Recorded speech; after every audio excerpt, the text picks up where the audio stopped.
नमस्कार, न्यूज़ 8 में हाजिर हैं। सिक्किम में झील फटने से मरने वालों की तादाद 40 के पार चली गई है और कम से कम 22 शव बंगाल के हिस्से से बरामद किए गए हैं। इनमें से 7 सेना के जवानों के शव भी हैं। 100 से ज़्यादा लोग अब भी लापता हैं। फंसे हुए सैलानियों को निकालने की भी कोशिश हो रही है, लेकिन सिक्किम पूरी तरह से कट सा गया है। सड़क जो वहाँ पे है वो बह चुकी है। ग्राउंड जीरो पर हर तरफ तबाही का ही मंजर है। सिक्किम के मुख्यमंत्री प्रेम सिंह तमांग तबाही वाले इलाकों का उन्होंने दौरा किया है। उनका कहना है कि पिछली सरकारों ने घटिया क्वालिटी के जो डैम बनाए थे उसका नतीजा है। बहरहाल उत्तर बंगाल से भी बड़ा बचाव अभियान चल रहा है। कई शव बहकर उधर चले गए हैं। यहाँ तक कि भारतीय सेना के विस्फोटक भी बह गए और बंगाल के जलपाईगुड़ी में एक मोटार बहकर चला आया और जिसके छूने से हुए धमाके में 2 लोगों की जान चली गई है और कई घायल भी हुए हैं। सेना ने पहाड़ों पर बचाव में लगने वाले विशेषज्ञ भी तैनात किए हैं।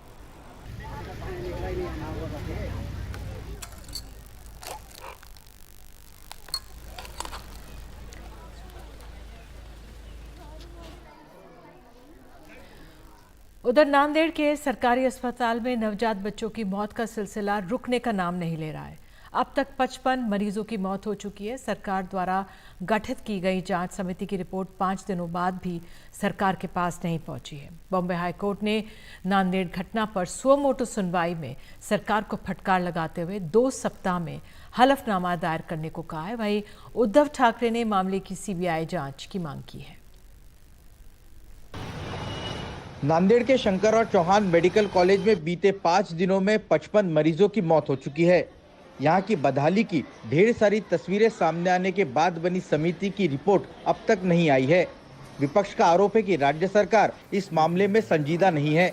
मरीजों की मौत के लिए राज्य सरकार का भ्रष्टाचार जिम्मेदार है।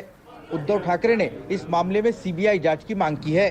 तो सरकार ने इस्तीफा देना चाहिए, अगर नहीं तो दोनों जो आरोग्य मंत्री है उन्होंने इस्तीफा देना चाहिए। हाईकोर्ट ने फटकार और ये जो सब कुछ हुआ है तो उसकी सीबीआई जांच होनी चाहिए। उधर बॉम्बे हाईकोर्ट ने घटना के बाद सुओ मोटो सुनवाई करते हुए सरकार को जमकर फटकार लगाई। कोर्ट ने सरकार से पिछले 6 महीने में अस्पतालों में दवाओं की मांग और आपूर्ति की जानकारी मांगी है। 2 हफ्तों के भीतर हलफनामा दायर करने के भी आदेश दिए हैं।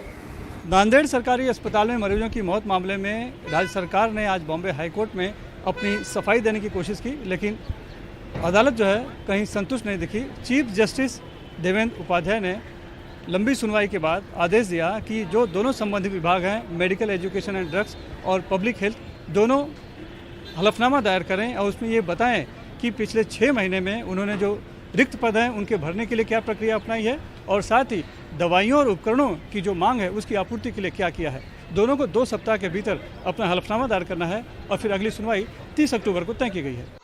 दवाओं की खरीदी भी सवालों के घेरे में है। टेंडर प्रक्रिया में होने वाली देरी को टालने के लिए सरकार ने नया प्राधिकरण बनाया है, लेकिन अब तक प्राधिकरण दवाओं की खरीदी के लिए रेट कार्ड तक तैयार नहीं कर सका है। शिंदे सरकार को न केवल दवाओं की आपूर्ति बल्कि अस्पतालों में मनुष्य बल की कमी के मसले को भी जल्द हल करना होगा, तभी अस्पतालों के बिगड़े स्वास्थ्य को सुधारा जा सकता है। मुंबई से सुनील सिंह और मेरे कैमरा पर्सन राजेंद्र दयालकर के साथ रौनक कुकड़े, एनडीटीवी इंडिया के लिए।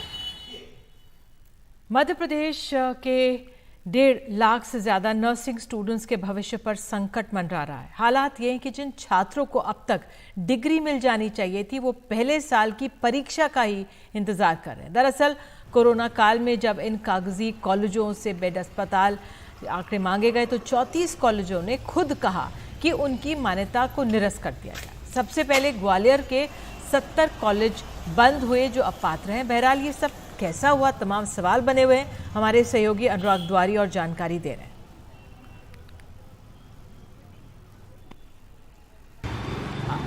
ये भोपाल का Savita institute of health sciences है, जो आप बोर्ड में देख सकते हैं कि बीएससी नर्सिंग का कोर्स कराता है, एक डिप्लोमा कोर्स भी कराता है जीएनएम का।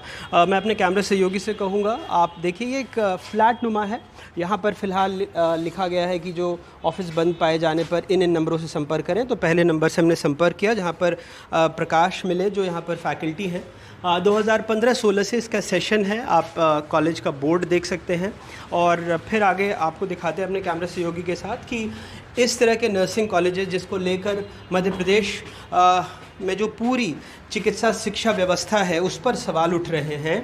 तो ये एक फ्लैट में अभी तक यहाँ से 4 या 5 बैच निकल चुके हैं जो अलग अलग अस्पतालों में काम कर रहे होंगे। तो आप सोचिए, फ्लैट में हमने घंटी बजाई लेकिन यहाँ कोई है नहीं, लेकिन हमें बताया गया कि अंदर एक कमरा है, 2 छोटे छोटे कमरे हैं और यहाँ से 4 बैच पढ़कर निकल चुके हैं। एक जो बैच है, चूँकि अब सीबीआई जांच कर रही है, तो 2020 में आखिरी बैच था। ये यहाँ का नोटिस बोर्ड है अलग अलग 2017-18 के। और आपको जानकर हैरत होगी कि ये कॉलेज उस शख्स का है जिस पर मध्य प्रदेश में चिकित्सा शिक्षा का जिम्मा था, यानी जो डायरेक्टर मेडिकल एजुकेशन थे, उनका ये कॉलेज बताया गया है। जो भी दस्तावेज़ मौजूद हैं, जो भी कोर्ट में जमा कराए गए हैं।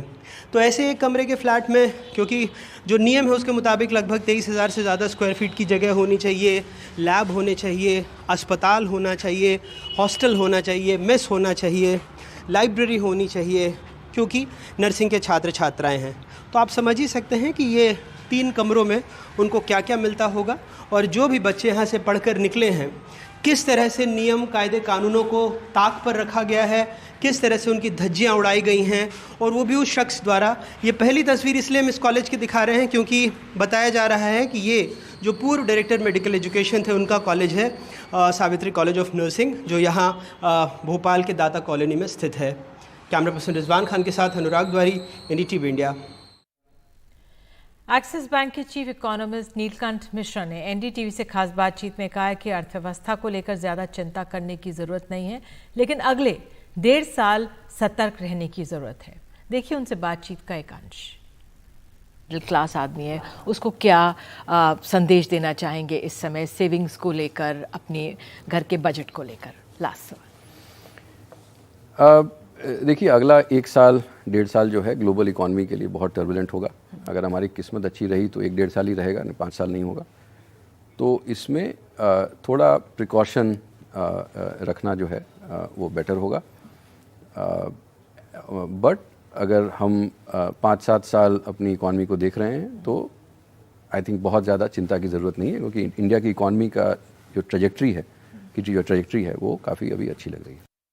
ये पूरी बातचीत आप आज रात 10:30 बजे एनडीटीवी इंडिया पर देख सकते हैं। चुनावी रेवड़ियों के खिलाफ दायर याचिका पर सुप्रीम कोर्ट ने राजस्थान और मध्य प्रदेश सरकारों को नोटिस दिए हैं। सुप्रीम कोर्ट ने 4 हफ्ते में जवाब मांगा है। याचिका में रेवड़ियों को रिश्वत घोषित करने की मांग की गई। याचिकाकर्ता का कहना है कि करदाताओं का पैसा बर्बाद हो रहा है, राज्य के खजाने में गंभीर वित्तीय बाधाएं आ रही हैं।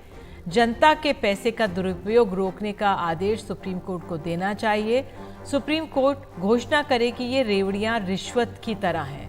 फ्रीबीज केस की जो अन्य याचिकाओं से जोड़ी गई है ये याचिका।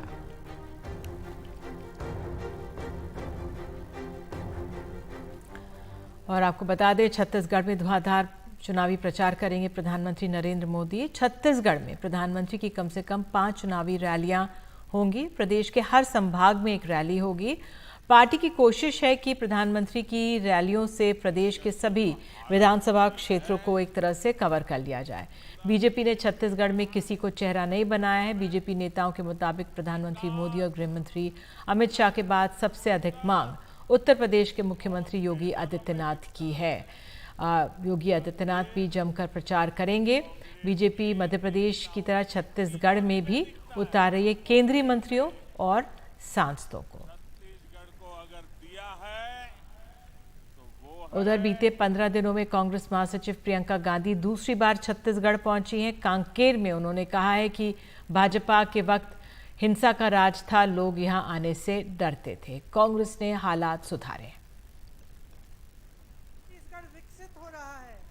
जब आपको भरोसा है छत्तीसगढ़ भाजपा के राज में क्या था, मेरे से अच्छी तरह आप जानते हैं। हिंसा का राज था, लोग यहां आने से डरते थे। निर्दोष आदिवासी भाई बहनों को जेल में डाल दिया जाता था। हर तरफ हिंसा, भय और उत्पीड़न था। आज कांग्रेस की सरकार ने खूब परिश्रम करके 5 सालों के अंदर अंदर आपको उस हिंसा की जाल से निकाला है और आपको प्रगति का रास्ता दिखाया है, जिससे आपकी एक एक महिला, एक एक आपका परिवार, एक एक बच्चा, उसका फायदा हो रहा है। और बात अगर तेलंगाना की करें, यहाँ भी जल्द चुनाव होने वाले हैं। यहाँ पर भी योजनाओं की भरमार है।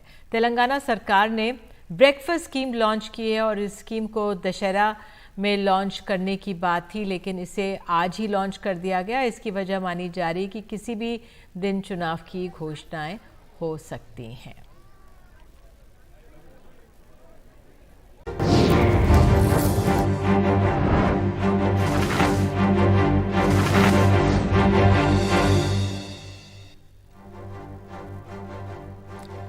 आपने चोरियां तो कई तरह की सुनी होंगी, लेकिन क्या आपने ऐसी चोरी सुनी है जिसमें पूरा का पूरा एक बस स्टॉप ही गायब हो जाए? कुछ ऐसा ही हुआ है कर्नाटक के बेंगलुरु में, जहां 10 लाख के खर्च से बना बस स्टॉप, इसकी चोरी हो गई। लोगों को खुली सड़क पर अब धूप में खड़े होकर बसों का इंतजार करना पड़ रहा है, लेकिन सब हैरान और परेशान हैं।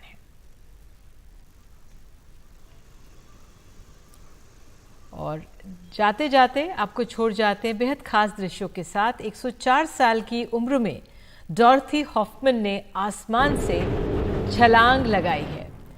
ये सबसे ज़्यादा उम्र में उन्होंने स्काई डाइविंग करने का रिकॉर्ड बनाने की कोशिश की है। ये खूबसूरत वीडियो आप भी देखें।